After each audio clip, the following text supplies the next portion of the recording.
एक बार मैं कहीं गया तो एक गांव में एक संत हमारे साथ और थे, बड़े प्रेम से सज्जनता के व्यवहार से मिले और रात्रि भर हम लोग एक साथ रहे। सवेरे जिनके यहाँ ठहरे थे वहाँ कुछ लोग और भी आ गए, बोले महाराज कुछ सत्संग हो जाए। तो मैंने स्वामी जी से कहा कि आप कुछ बोलिए, हम भी सुन लेंगे। तो बोले अच्छा अच्छा अच्छा। अब सत्संग शुरू हुआ। सचमुच में बड़ी श्रद्धा से बैठा था। सत्संग कहाँ से शुरू हुआ ये देखो।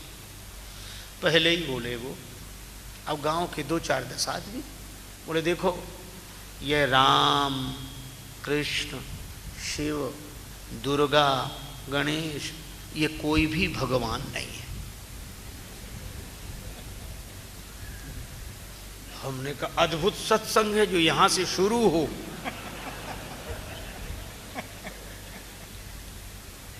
बड़ी पीड़ा हुई मन में, लेकिन हम चुप किए बैठे रहे कि और तो सुने आगे सत्संग और क्या है। तो गांव वाले बोले कि हम तो यही मानते हैं और हमारे पुरखे मानते रहे।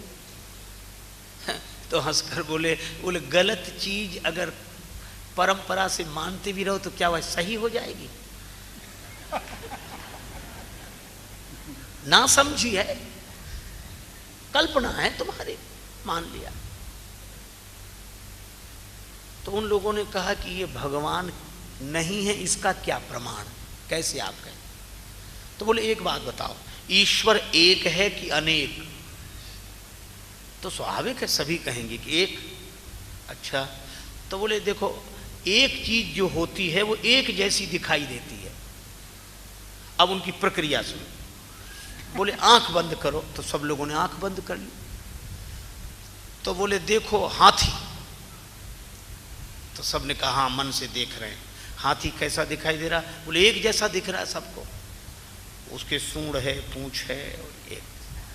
देखो घोड़ा, तो सबको एक जैसा। अब इसी तरह उन्होंने गाय भैंस ऊंट सब एक जैसा दिख रहा। क्यों? क्योंकि ये एक तरह के हैं, एक जैसे दिखते हैं, एक हैं। अब बोले देखो ईश्वर भगवान, तो सबको अलग अलग दिखे। किसी को धनुष बाण वाले, किसी को मुरली वाले, किसी को त्रिशूल वाले, किसी को दुर्गा जी, किसी को गणेश जी। तो बोले कैसे दिख रहे हैं? बोले ये तो अलग अलग दिख रहे हैं। तो बोले इसी से सिद्ध हुआ कि ये कोई भगवान नहीं, क्योंकि ईश्वर एक है और ये अनेक दिख रहे हैं, तो कैसे भगवान हो सकते हैं? ही नहीं। मैं आपसे सत्य कहता हूं, गांव वाले अवाक रह गए, हाथ जोड़कर बोले कि हमारी तो आज आंख खुली, हमें तो आज समझ में आया, अब तक तो हम धोखे में ही रहे।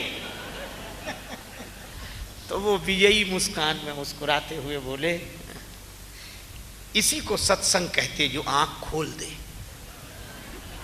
आंख खुल गई। यही है गुरुपद रज मृदु मंजुल अंजन नयन अमीय दृग दोष विवश। यही है, आंख खुल गई। मुझे अपार कष्ट हुआ, लेकिन भगवान ने मुझे भी प्रेरणा दी तो रहा नहीं गया। तो मैंने नम्रता पूर्वक हाथ जोड़कर कहा कि महाराज बुरा न माने, तो आपकी ही प्रक्रिया में एक सवाल हम पूछ लें इन लोगों से। तो बोले हाँ पूछिए पूछिए, संतों का तो काम ही है सत्संग करना, पूछिए। तो मैंने उनसे कहा कि भाइयों आपने अभी आंख बंद कर हाथी देखा, घोड़ा देखा, गाय भैंस देखी, सब एक जैसे दिखे, अलग अलग नहीं, हाँ अलग अलग एक जैसे दिखे।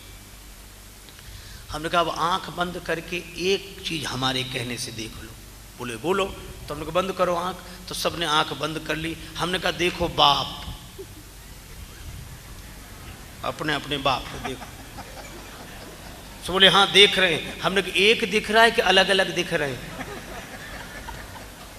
तो बोले सब अलग अलग दिख रहे हैं। तो हमने कहा बाप एक होता है कि अनेक होते हैं? बाप एक होता है कि अनेक होते हैं? तो बोले बाप तो एक ही होता है। हमने कहा फिर अलग अलग क्यों दिख रहे हैं? बोले सबके अलग अलग होते हैं। हमने कहा इसी तरह ईश्वर तो एक ही है, पर भक्तों के भाव के अनुसार उनके रूप अलग अलग हैं, उसमें क्या कठिनाई है? और जो ये बात हमने कही तो गांव वाले बोले हाँ ये भी बात ठीक है, यह भी बात सही है। तो तो उनमें से दो चार बोले यह भी नहीं, यही सही है। वो लोग तो प्रसन्न हो गए, लेकिन वो स्वामी जी हमसे ऐसे नाराज हुए कि हमसे बोलना तो दूर, हमारी तरफ देखना बंद कर दिया। तो हमने कहा मत देखो, कोई हर्ज नहीं, लेकिन हमारा प्रयास यह होना चाहिए कि लोग भगवान की ओर देखें। स्वामी विवेकानंद जी कहते थे कि किसी की श्रद्धा को तोड़ देना तुम्हारी प्रतिभा का, तर्क का सदुपयोग नहीं है। तर्क का, प्रतिभा का, ज्ञान का सदुपयोग यह है कि अगर दे सकते हो तो श्रद्धा को और ऊंचा स्थान दे दो। तो ऐसा ज्ञान जो भगवान से ही दूर करे, उस ज्ञान को दूर से ही प्रणाम। भरत जी कहते हैं कि सरस्वती जी हैं वहां, हम यहीं ठीक हैं, उतने न पहुंचे तो भी ठीक है।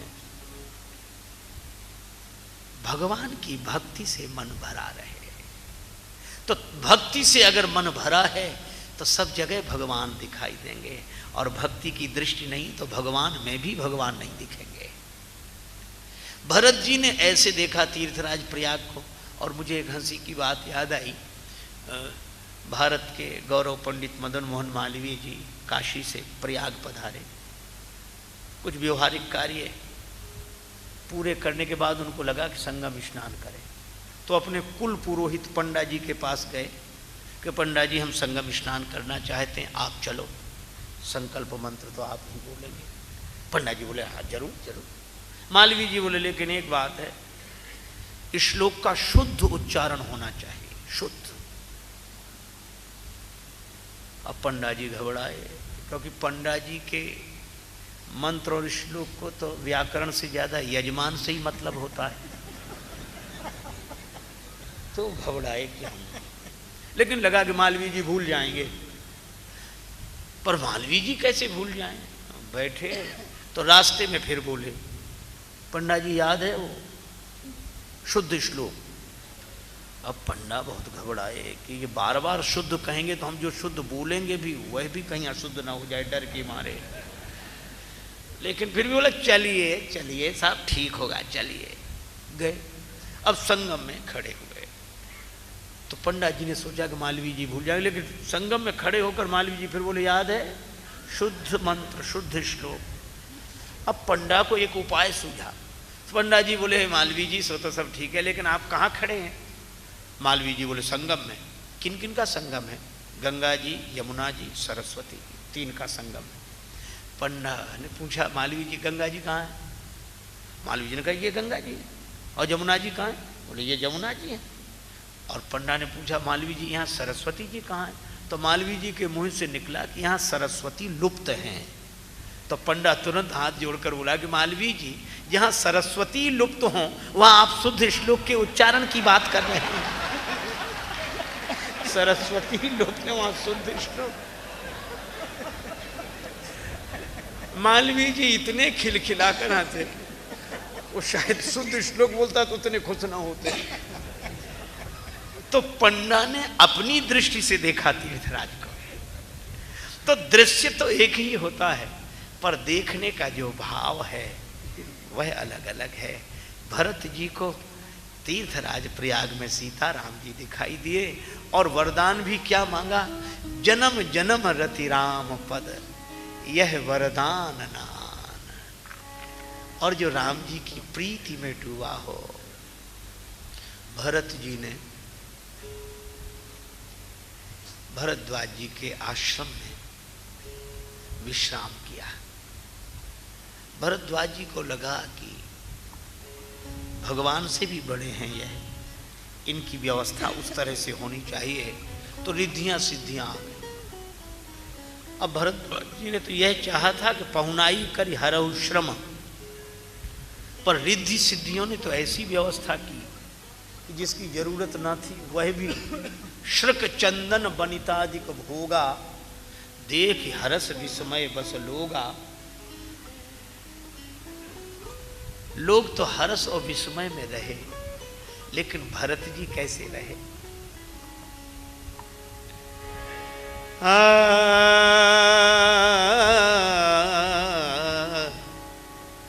चकवा और चकवी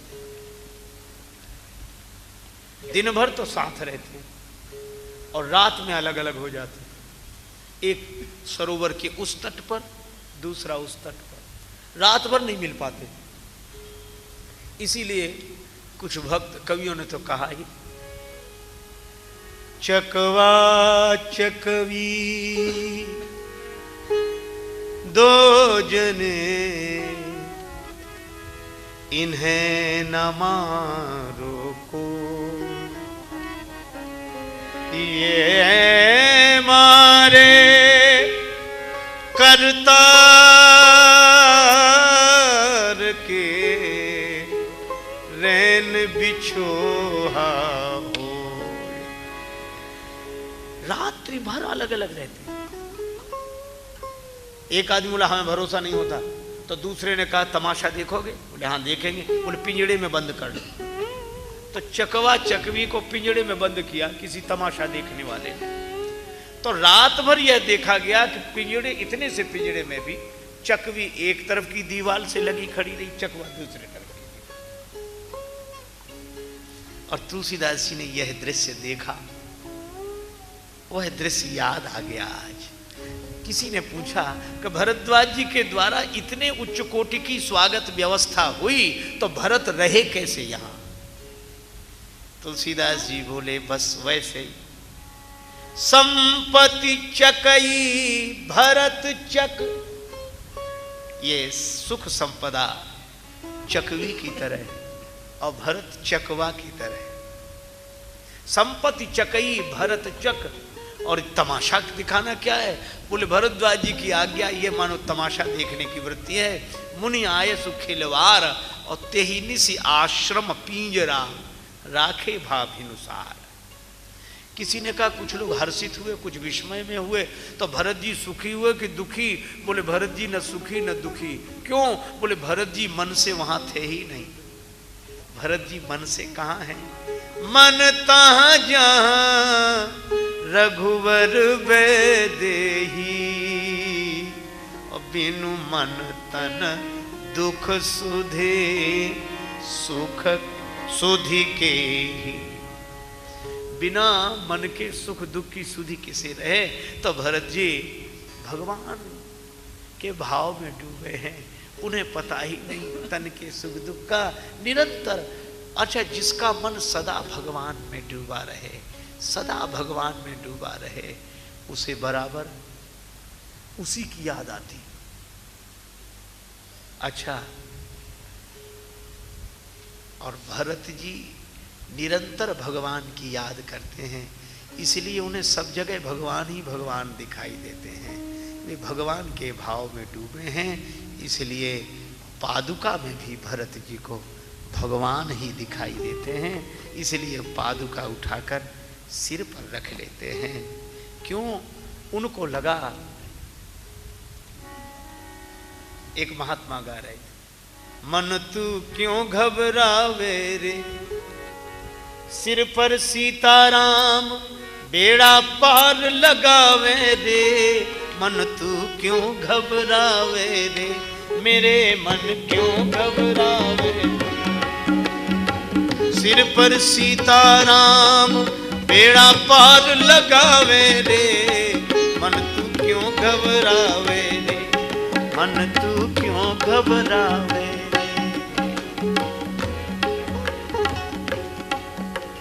पाप पिछले सोच सोच कर क्या पछतावे रे, ऐसो दीन दयाल चित्त में एक न लावे रे। मन तू क्यों घबरावे रे। लेकिन एक बात है, अरे ये पुराने पाप सोच सोच कर क्या पछताते हो? भगवान ऐसे कृपालु हैं, कुछ भी नहीं सोचेंगे। लेकिन भगवान को ढूंढने जाएं कहां?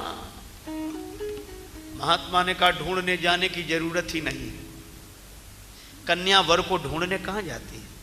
वर के प्रति समर्पित हो जाती है। कन्या उसके पति के नाम का कंगन बांध लेती है, हाथ मन से निश्चय कर लेती है। तो होता क्या है? अरे मन तू भी भगवान को ढूंढने मत जा, भगवान का हो जा। तो क्या होगा? दुल्ही बना देह वर को मत ढूंढन जावे रे। वर को ढूंढने जाने की जरूरत नहीं। अगर कन्या वर के प्रति समर्पित है और भक्त ईश्वर के प्रति समर्पित है तो तेरे द्वार बजावत बाजे दुल्हा आवे रे, मेरे मन क्यों घबरा।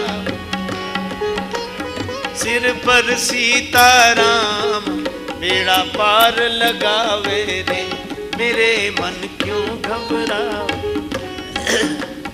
भरत जी ने भी यही सोचा कि अब तक मैं अनाथ था, मेरे सिर पर कोई नहीं था। पिताजी भी चले गए और राम जी वन में आ गए तो मेरे सिर पर कोई नहीं रहा। लेकिन जब भगवान ने पादुका दी, भरत जी बोले अब मैं निश्चिंत हो गया। क्यों? बोले अब तक मेरे सिर पर कोई नहीं था, अब पादुका के रूप में श्री सीताराम जी मेरे सिर पर हैं। और जिसके सिर पर भगवान हों, जिसके सिर पर श्री सीताराम जी हों, उसको क्या चिंता करना। इसलिए भरत चिंतित होते हुए आए पर निश्चिंत होकर गए, क्योंकि उन्हें पादुका में श्री सीताराम जी दिखाई दे रहे हैं। प्रभु करी कृपा पांवरी दीनी, सादर भरत शीस धरि लीनी।